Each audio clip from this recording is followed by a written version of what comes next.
ठीक। All India members जेके हूंदा, ऑल इंडिया मुस्लिम लीग जा मेंबर्स जेके हूंदा उहे डिसफंक्शनल हूंदा, को कमकार न कंदा। ठीक आहे। उहे पंहिंजी जेको आहे सो सपोर्ट शो कंदा कांग्रेस खे, सपोर्ट शो कंदा कांग्रेस खे। ठीक। इहे टे शयूं उन्हनि शर्त रखिया त जेको आहे सो तव्हां इहे शयूं कयो त असां तव्हांजे जेको आहे सो गॾु आहियूं। हाणे इहे शयूं सॼियूं जेको आहे सो मुस्लमाननि जे अगेंस्ट हुयूं, मुस्लमान जा सेंटीमेंट्स जेके हुआ उनजे अगेंस्ट हुयूं। पोइ हाणे मुस्लमाननि छा कयो, वेरी क्लोज़ली उनजी पॉलिसीज़ खे वेरी क्लोज़ली ऑब्ज़र्व करणु शुरू कयो।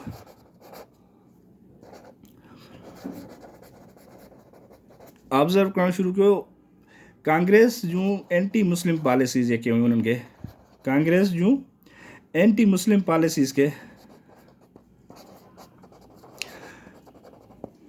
ठीकु। हिकिड़ो त इहो कनि उन्हनि खे जेको आहे सो आराम सां वेही ॾिसणु लॻा त कांग्रेस मुस्लमाननि जे ख़िलाफ़ु कहिड़ियूं कहिड़ियूं पॉलिसीज़ करे थी। ठीकु। ॿियो नंबर ते उन्हनि छा कयो, उन्हनि जेको आहे सो इहो कयो त जेको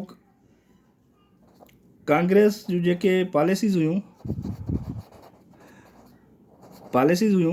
उन्हनि खे जेको आहे सो पब्लिश कराइनि ऐं नोट करे ब्रिटिश गवर्नमेंट ताईं मोकिलियनि, ब्रिटिश गवर्नमेंट ताईं पहुचाइनि त जेको आहे सो कांग्रेस जूं पॉलिसीज़ जेके आहिनि उन्हनि गवर्नमेंट या मिनिस्ट्रीज़ ठाहियूं आहिनि त उहे पंहिंजी पॉलिसीज़ में एंटी मुस्लिम जेको आहे सो मुस्लमाननि सां ज़ालिमाना सलूक था कनि ऐं मुस्लमाननि खे हर जेको आहे सो तरीक़े सां हर नमूने सां मुस्लमाननि खे पोइते करण जी कोशिशि पैदा कनि। अहिड़े नमूने मुस्लमाननि जेको आहे सो उन कांग्रेस मिनिस्ट्री जे ख़िलाफ़ु जेको आहे प्रोटेस्ट में कुझु जेको आहे शयूं करणु शुरू करे ॾिनियूं। ठीकु आहे। ऐं उन नेगेटिव जेको आहे नेगेटिव रोल खे जेको आहे सो फोकस करे ऐं जेको आहे सो ब्रिटिश ताईं पहुचाइण जी कोशिशि कनि। ठीकु आहे। त भाउ इलेक्शन थी आहे त असां जेको आहे सो सेकेंड नंबर ते जेको आहे सो पार्टी आहियूं कांग्रेस खां पोइ, ऐं असांजे सेंटीमेंट्स खे एंटी जेको आहे सो मुस्लिम पॉलिसीज़ एडॉप्ट करे जेको आहे असांखे जेकियो थो वञे पोइते, ऐं किरूल पंहिंजो ज़ालिमाना पॉलिसीज़ जे तहत असांखे पोइते था कनि पिया। ठीकु आहे। त पोइ छा थींदो आहे त हाणे उन्हनि जेको आहे सो हिकिड़ी एजिटेशन शुरू कंदियूं आहिनि, हिकिड़ी रिपोर्ट शाया कंदा आहिनि पीरपुर रिपोर्ट जे नाले सां, पीरपुर रिपोर्ट। ठीकु। पीरपुर रिपोर्ट मार्च 1938 में पब्लिश कंदा आहिनि, मार्च 1938 में। ठीकु आहे। हाणे पीरपुर रिपोर्ट में छा हूंदो आहे, उन में जेको इहा जेको रिपोर्ट केरु ॾींदो आहे, इहा रिपोर्ट जेको ॾींदो आहे राजा सैयद मोहम्मद मेहदी, राजा सैयद मोहम्मद मेहदी। उहो इन रिपोर्ट जेको आहे सो हेड हूंदो आहे। उन रिपोर्ट में जेको आहे सो उन सां गॾु 8 मेंबर हूंदा आहिनि। इन रिपोर्ट में उहो जेको आहे सो कांग्रेस जो एटीट्यूड टुवर्ड्स मुस्लिम शो कंदो आहे, एटीट्यूड ऑफ कांग्रेस टुवर्ड्स मुस्लिम। ठीकु आहे। एटीट्यूड ऑफ कांग्रेस टुवर्ड्स मुस्लिम। त बाबा कांग्रेस जो जेको आहे कहिड़ियूं पॉलिसीज़ आहिनि जेके मुस्लमाननि जे अगेंस्ट आहिनि। अहिड़ी तरीक़े सां मुस्लमाननि जी हिकिड़ी एजिटेशन शुरू थी वेंदी आहे कांग्रेस जे बिहेवियर जे ख़िलाफ़ु, कांग्रेस जे रवैये जे ख़िलाफ़ु। ठीकु आहे। उन पीरपुर रिपोर्ट खां पोइ हिकिड़ी शरीफ़ रिपोर्ट ईंदी आहे, शरीफ़ रिपोर्ट जेका मोहम्मद शरीफ़ ॾींदो आहे। ठीकु आहे। शरीफ़ रिपोर्ट बि ईंदी आहे मार्च 1939 में, 1939 में ईंदी आहे। उन में सेम जेको आहे मोहम्मद शरीफ़ रिपोर्ट ईंदो आहे। इन MCQs अची ईंदो अथव त पीरपुर रिपोर्ट कॾहिं आई, कीअं ॾिनी। पीरपुर रिपोर्ट जेको आहे सो मार्च 1938 में आई, राजा सैयद मोहम्मद मेहदीअ ॾिनी बसि। शरीफ़ रिपोर्ट कॾहिं आई, शरीफ़ रिपोर्ट जेको आहे मार्च 1939 में आई। ऐं हिकिड़ी ॻाल्हि मेन जेका आहे, सिंध पब्लिक सर्विस कमीशन वारा डेटुनि ते फोकस कोन कंदा आहिनि, मंथ ऐं डेट। ठीकु आहे। मोहम्मद शरीफ़ इहा रिपोर्ट ॾिनी। हाणे इन्हनि रिपोर्टुनि जे विच में इहे ॻाल्हियूं मुस्लमाननि जो हुनजो जेको आहे सो टसर हलंदड़ हले पियो त छा थियो, उते वर्ल्ड वार 2 लॻी वेंदी आहे, वर्ल्ड वार 2 आउटब्रेक थींदी आहे। ठीकु आहे। हाणे वर्ल्ड वार 2 जेका लॻंदी आहे उहा हिकिड़ो भलो पैगाम खणींदी आहे मुस्लमाननि लाइ। ठीकु आहे। सेप्टेंबर 1939 में वर्ल्ड वार 2 स्टार्ट थींदी आहे।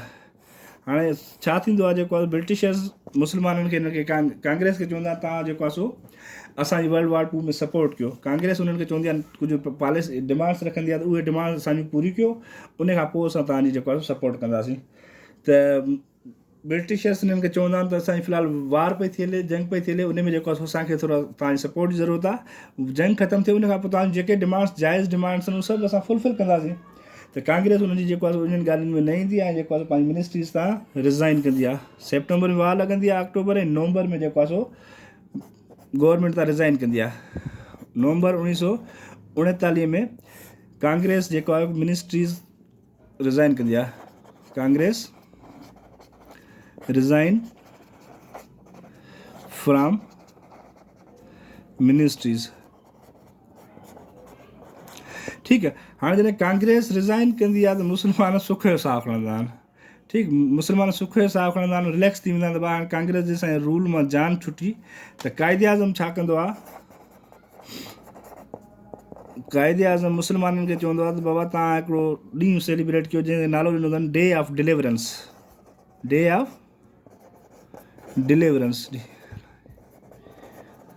इन ते बि MCQ ईंदो, डे ऑफ डिलीवरेंस कॾहिं मुस्लमान सेलिब्रेट कंदा आहिनि। ठीकु आहे। डे ऑफ डिलीवरेंस मुस्लमान सेलिब्रेट कंदा त 22 डिसंबर 1939 ते। ठीकु आहे। छो डे ऑफ डिलीवरेंस जेको आहे सो सेलिब्रेट कंदा आहिनि, just because of the resignation of the Congress ministries. Congress ministries जी रेज़िग्नेशन जे करे ख़ुशीअ मां इन ॾींहं खे सेलिब्रेट कंदा आहिनि त कांग्रेस जे क्रूअल रूल मां असांजी जान छुटी।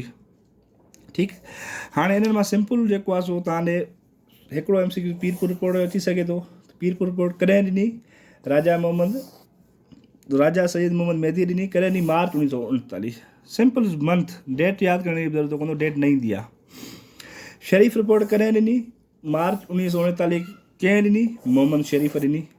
वर्ल्ड वार 2 कॾहिं लॻी, सेप्टेंबर 1939 में लॻी। कांग्रेस मिनिस्ट्री सां रिज़ाइन कॾहिं कई, नवंबर 1939 में कांग्रेस मिनिस्ट्री सां रिज़ाइन कई। डे ऑफ डिलीवरेंस कॾहिं सेलिब्रेट कयो वेंदो आहे, डे ऑफ डिलीवरेंस 22 डिसंबर 1939 में सेलिब्रेट कयो वेंदो आहे। जस्ट सिर्फ़ु ऐं सिर्फ़ु इन्हनि मां इहो ई शयूं ईंदियूं आहिनि।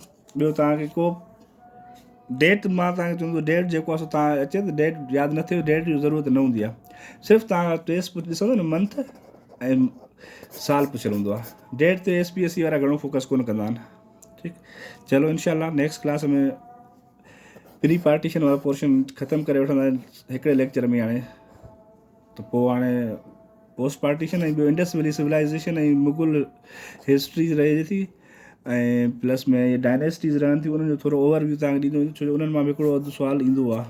इंडस वैली सिविलाइज़ेशन मां हिकिड़ो अधु ईंदो आहे, मुगलनि मां हिकिड़ो ईंदो आहे, ऐं ॿियो हिकिड़ो डायनेस्टीज़ मां सुवालु ईंदो आहे। ठीकु आहे। नेक्स्ट क्लास में इंशाल्लाह मिलूं था। अल्लाह हाफ़िज़।